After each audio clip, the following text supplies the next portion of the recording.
આપ સર્વોને હેતપૂર્વક જય શ્રી સ્વામિનારાયણ। આજની સત્સંગ કથા વાર્તા નિજ મંદિર સાવરકુંડલા। આજની સત્સંગ કથા વાર્તામાં આપને શ્રીમદ વાસુદેવ મહાત્મ્યની કથા સાંભળશું। અધ્યાય 15। હવે વસુઓ સ્તુતિ કરે છે કે હે ભગવાન, જ્યારે જ્યારે પ્રસિદ્ધ સનાતન ધર્મ અને તેને ધરનારા ભક્તોને અસુરાંશરૂપ ગુરુ આદિક અતિશય પીડા કરે છે, ત્યારે ત્યારે તમે પોતાના રૂપથી જ તેમના સંરક્ષણ માટે અવની ઉપર અવતરો છો। આ રીતે યુગ યુગમાં દિવ્ય રૂપથી અવતરી ધાર્મિકનું રક્ષણ કરનારા આપને અમો પ્રણામ કરીએ છીએ। હવે ચારણો સ્તુતિ કરે છે કે હે ભગવાન, અનેક અવતારોને ધારીને આપે કરેલા દિવ્ય મંગળ ચરિત્રોને તમારા ભક્તો અનેક ગદ્ય પદ્યાત્મક નાના મોટા પ્રબંધો રૂપે ગુંથીને ગાન કરે છે, જે તમારા ચરિત્રો શ્રોતા વક્તાજનોને તત્કાળ પવિત્ર કરે છે। આ રીતે પુણ્ય કીર્તિ એવા આપ ભગવાનને અમો પ્રણામ કરીએ છીએ। હવે ગંધર્વો તથા અપ્સરાઓ સ્તુતિ કરે છે કે હે પ્રભો, જે જનો તમારા દિવ્ય ચરિત્ર ગુણ પ્રતાપાદિકના શ્રવણ કીર્તનાદિક રૂપ કલ્યાણકારી કથાનો ત્યાગ કરીને બીજાઓની બંધનકારી ગ્રામ્ય કથાઓને ગાય છે અથવા સાંભળે છે, તે જનો સંસાર પાશોથી દ્રઢ બંધાયા થકા બહુ દુખિયા થાય છે। કલ્યાણકારી કથા જેમની છે અને શરણાગતોના સંરક્ષક એવા તમને અમો નમસ્કાર કરીએ છીએ। હવે સમુદ્ર સ્તુતિ કરે છે કે હે અજિત, જે કોઈ નીચ જાતિનો કે અલ્પગુણવાળો પણ જન જો તમારી કે તમારા ભક્તજનની દ્રવ્ય અન્ન જળ વસ્ત્ર નમસ્કાર ઇત્યાદિક માંગથી હર કોઈ એક પણ વસ્તુ વડે સ્વલ્પ પણ સેવાને એકવાર પણ હર્ષથી કરે છે, તો તે પણ જન નિશ્ચય એકાંતિક ભક્તોની મોટી પદવી એટલે કે તમારું ધામ જ પામે છે। આવા નિરુક્તિ દયાનિધિ તમને હું પ્રણામ કરું છું। હવે પાર્ષદો સ્તુતિ કરે છે કે હે ભગવાન, તમો જ અમારા પિતા એટલે કે ઉત્પાદક અને હિત પ્રવર્તક છો। તમો જ અમારા માતા છો। માતા જેમ પુત્રો માટે બહુ કર્મોને આરંભનારી અને પ્રિય પ્રવર્તન સ્વભાવવાળી છે, તેમ તમો અમારે માટે વર્તનારા છો। તમો જ અમારા સ્વજન સાચા બંધુજન છો। સ્વજનો જેમ સ્વજનોનું વિના પ્રેરણા પ્રિય હિત કરે છે, તેમ તમો અમારું નિરુપાધિક સર્વ પ્રકારનું પ્રિય હિત કરનારા છો। તમો જ અમારા સત્ય ઈષ્ટ ગુરુ કે તત્વહિત અને પુરુષાર્થના ઉપદેષ્ટા અને તેથી જ સમગ્ર અજ્ઞાનના નિવર્તક છો। વળી તમો જ અમારા નૈસર્ગિક સુહૃત નિરપેક્ષ નિરતિશય આનંદ આપનારા અને નિરંતર હિતને ઈચ્છનારા છો। તમો જ સમસ્ત આત્માઓના પતિ નિરુપાધિક સ્વામી પાલક છો। તમો જ એક અમારા ઉપાસ્ય પરમ ઈશ્વર પરમેશ્વર છો। તમો જ અમારે ધન સર્વસ્વ છો। તમો જ અમારું સકલ ઈષ્ટદેવ સેવ્ય પ્રાપ્ય આદિક પણ છો। હવે ધર્મપત્ની મૂર્તિ સ્તુતિ કરે છે કે હે ભગવાન, જે તમારો આશ્રય કરવા માત્રથી જ પાપરૂપ સ્વભાવવાળા પણ જીવો સ્ત્રીઓ શૂદ્રો અસુરો અને તેથી પણ નીચ પશુ પક્ષીઓ પણ બ્રહ્માદિક નારદાદિક મોટાઓએ પ્રશંસા કરેલી સર્વોત્કૃષ્ટ તમારા ધામરૂપ પદવીને પામે છે। તમારા આશ્રયે રહિત મોટા મોટા દેવતાઓ પણ તત્ક્ષણ અપૂજ્ય સત્કારહીન થઈ જાય છે। આ રીતે સ્વાશ્રયના મહામહિમાવાળા ગોલોકાધિપતિ તમોને જ હું નિત્ય હૃદયમાં ધારીને ભજું છું। હવે સાવિત્રી સ્તુતિ કરે છે કે હે ઈશ, સૃષ્ટિના પ્રારંભ સમયે તમો પોતાની દ્રષ્ટિ માત્રથી પ્રકૃતિ પુરુષને પ્રેરીને પછી તે પ્રકૃતિ પુરુષ દ્વારા મહત્તત્વાદી તત્વોને સર્જીને તે તત્વોએ કરીને બહુ પ્રકારના અનેક કોટી વિરાજ પુરુષોને એટલે કે દેવો બ્રહ્માંડ વિગ્રહ છે તેને સર્જો છો. તે પછી તમો વૈરાજ રૂપે કરીને જગદ્વિધાતાપણું એટલે કે બ્રહ્મારૂપતા સ્વીકારીને દેવો, અસુરો, માનવો, સર્પો તથા સ્થાવર જંગમ સર્વને પણ અનુક્રમે નિર્માણ કરો છો. આ હેતુથી જ સર્વની અપેક્ષાએ આદિ કરતાપણે શાસ્ત્રમાં વર્ણવેલા એવા તમો તે તમારા શરણને હું પામી છું.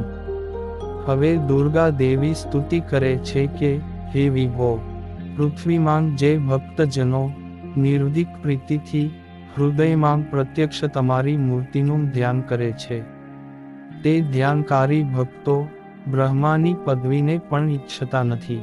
વળી તમારા ચિંતવન થકી બીજા સુખમાં નિષ્પૃહ એવા તે ભક્તો તમોએ બળાત્કારે અર્પેલા પણ અનુપમ બ્રહ્માદિ પદવીના સુખને નિષ્કંટક પામીને પણ તમારા ચિંતવનનો ત્યાગ કરીને તે સુખમાં ક્ષણકાળ માત્ર પણ આસક્ત થતા નથી. આવા નિરતિશય સુખના નિધિ રૂપ અને ભાગવતોના નાયક એવા તમને હર્ષથી નમસ્કાર કરું છું. હવે નદીઓ સ્તુતિ કરે છે કે હે વરદ, જે જનો આ સાક્ષાત ભગવાન છે એમ યથાસ્થિત જાણીને કે એમ નહીં જાણીને પણ તમારા નામ સંકીર્તનને કે નમન માત્રને પણ કરે છે તેવાને પણ વારંવાર આવતા જન્મ મરણના ભય થકી તથા યમદૂતોના ભય થકી રક્ષાને કરતા અને જીવોના પરમ સખા પરમ હિત કરનારા શ્રી નારાયણ તમો તે તમારા શરણને અમો પામી છીએ. હવે દેવ પત્નીઓ સ્તુતિ કરે છે કે હે ભગવાન, ભૂમિ ઉપર દેવ નરાદિ નાટ્યને ધરનારા આપ ભગવાનનું જે જન્મ તે મંગળ સર્વજનોના નિશ્રેયસને કરનારું છે. તમારું જે ચરિત્ર છે તે સર્વ કોઈ જનોને આશ્ચર્ય ઉપજાવનારું અને સર્વને પાવન કરનારું છે. તમારા સંબંધને પામેલું જે વસ્ત્ર, વિભૂષણ, વાહન વગેરે છે તે સર્વ પણ નિર્ગુણ થઈ જાય છે. કેમ કે જે નિર્ગુણ એટલે કે પ્રાકૃત ગુણે વર્જિત દિવ્ય મનોહર વિગ્રહ વાળું પરમબ્રહ્મ તત્વ શાસ્ત્રોમાં વર્ણવ્યું છે તે બીજું કોઈ નહીં પણ તમો જ છો. આવા તમારા સંબંધને લીધે સર્વ પણ નિર્ગુણ થઈ જાય એમાં આશ્ચર્ય નથી. વળી જે સત્વ પ્રધાન કે રજઃ પ્રધાન કે તમઃ પ્રધાન એવા પણ જનો જો તમારો સમ્યક એટલે કે કાયા, વાણી, મનથી આશ્રય કરે છે તો નિશ્ચય નિર્ગુણ એટલે કે ત્રિગુણ રહિત બ્રહ્મરૂપ થઈ જાય છે. માટે નિર્ગુણ પ્રાકૃત ગુણે રહિત સદૈવ દિવ્ય મૂર્તિ એવા આપનું જ એક ઉપાસન અમો કરીએ છીએ. હવે ઋષિપત્નીઓ સ્તુતિ કરે છે કે હે અનંત, જેના સ્વરૂપ, રૂપ, ગુણ, વિભૂતિ વગેરેનો અંત અવધિ નથી એવા હે દેવાધિદેવ, પોતાના બહુ પ્રકારના અનવધિ પાતકોએ કરીને અને અધ્યાત્માદિક 3 પ્રકારના તીવ્ર તાપોએ કરીને અપાર પીડાને પામેલા જીવોને સમસ્ત પાપ તાપને નાશ કરનારું હે વિષ્ણુ સર્વાંતર્યામી તમારા એક ચરણારવિંદ જ છે. તમારા ચરણારવિંદના ઉપાસનથી જ પાપ તાપની પ્રશાંતિ થાય છે. આ થકી બીજો કોઈ સુકર સફળ સુંદર સરસ ઉપાય નથી. માટે શરણ શરણાગતોના સંરક્ષણને કરનારા આપના ચરણારવિંદને પામીએ છીએ. આ થકી બીજું કોઈ અમારે શરણ છે જ નહીં. હવે પૃથ્વી દેવી સ્તુતિ કરે છે કે હે ભગવાન, શરદ ઋતુના સંપૂર્ણ ચંદ્રમા જેવું શાંત આહલાદદાયક સુંદર મુખ જેમનું છે, શરદ ઋતુમાં સૂર્ય પ્રફુલ્લિત કરેલ કમળપત્ર જેવા દીર્ઘ નિર્મળ શાંત નેત્ર જેમના છે, લક્ષ્મીના વિયોગે કરીને અનેક પ્રકારની પીડાને પામેલા જીવોને તે પીડા થકી મુક્ત કરનારા એવા વાસુદેવ એક તમારા શરણને હુમ પામી છું. હવે સરસ્વતી સ્તુતિ કરે છે કે, હે અચ્યુત, મારા નેત્રો, દિવ્ય મૂર્તિ તમારા સુંદર મુખ ચંદ્રમાંગ, ચકોર પક્ષીની પેઠે, અતિશય આસક્તિને એવાં પામો કે બીજા પ્રાકૃત વિષયમાં ક્યારેય પણ જાય જ નહીં. એક તમારા મુખ ચંદ્રમાં જ આસક્ત થઈ રહે. માટે આ જ મૂર્તિ એટલે કે જે તમારી આકૃતિ, તે મારા હૃદયમાં નિરંતર નિવાસ કરી રહો.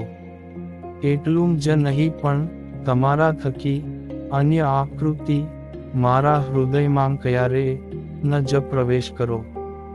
હવે કાર્તિક સ્વામી કહે છે કે, હે સાવરણી મુને, આ પ્રકારે સમગ્ર દેવોએ પૃથક પૃથક સ્તુતિ કરેલા વિષ્ણુ ભગવાન પોતાના કૃપા કટાક્ષથી જ દેવોને હર્ષ પમાડીને લક્ષ્મી પ્રત્યે બોલ્યા કે, હે શુભે, તમે આ લક્ષ્મી રહિત દુઃખી દેવાદિકની સામું જુઓ.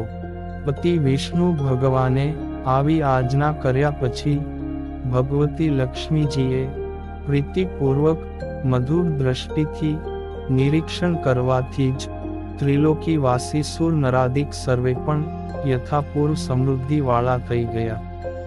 આ અર્થને સ્પષ્ટ કહે છે કે જે ગૃહીઓ તથા ત્યાગીઓ હતા તેઓ પોતપોતાના વર્ણાશ્રમને ઉપજી તેવી સમૃદ્ધિને પામ્યા, અને જે ધર્મ તથા તેના વંશના જ્ઞાનાદિક હતા તે આનંદપૂર્વક યથાપૂર્વ સુર નરાદિકમાં વર્તવા લાગ્યા. ભગવાન શ્રી હરિએ પોતા વિશે અનન્ય નિષ્ઠાવાળા લક્ષ્મીજીને પોતાના વક્ષસ્થળમાં નિત્ય નિવાસ આપ્યો. સ્વયં લક્ષ્મીજી ભગવાનના વક્ષસ્થળમાં રહીને જ ત્રિલોકીમાં સંપત્તિ રૂપે વ્યાપીને રહ્યા. આ પ્રકારે લક્ષ્મી નારાયણના વિવાહોત્સવની સમાપ્તિ થતાં સમસ્ત રત્નોની ઉત્પત્તિના સ્થાનભૂત હોવાથી રત્નાકર નામથી વિખ્યાતિને પામેલ સમુદ્ર પોતા થકી લક્ષ્મીજીના પ્રાદુર્ભાવરૂપ પોતાના મહિમાના પ્રકાશને લીધે સંપૂર્ણ અક્ષય રત્નવાળો માટે જ સાર્થક સંજનાવાળો નિશ્ચય થયો. હવે રત્નાકરપણાનું ફળ કહે છે કે આ રત્નાકર સમુદ્રે બહુ મધુર રસવાળા માટે જ જેને અમૃતની જ ઉપમા છે. એવા ભક્ષ્ય, ભોજ્ય, લેહ્ય, ચોષ્ય આ 4 પ્રકારના શ્રેષ્ઠ અન્નો વડે વિવાહોત્સવમાં આવેલા દેવાદિ સર્વ કોઈને પણ આદરપૂર્વક યથેષ્ટ તૃપ્ત કર્યા. કેવળ ભોજન માત્રથી જ તૃપ્ત કર્યા એટલું જ નહીં પણ ત્યાં આવેલા દેવાદિક સર્વ કોઈને પણ પ્રીતિપૂર્વક અમૂલ્ય વસ્ત્રો, રત્નાભૂષણો અને બીજાં પણ બહુપાત્રાદિક ભોગોપકરણો પણ પૃથક પૃથક આપ્યા.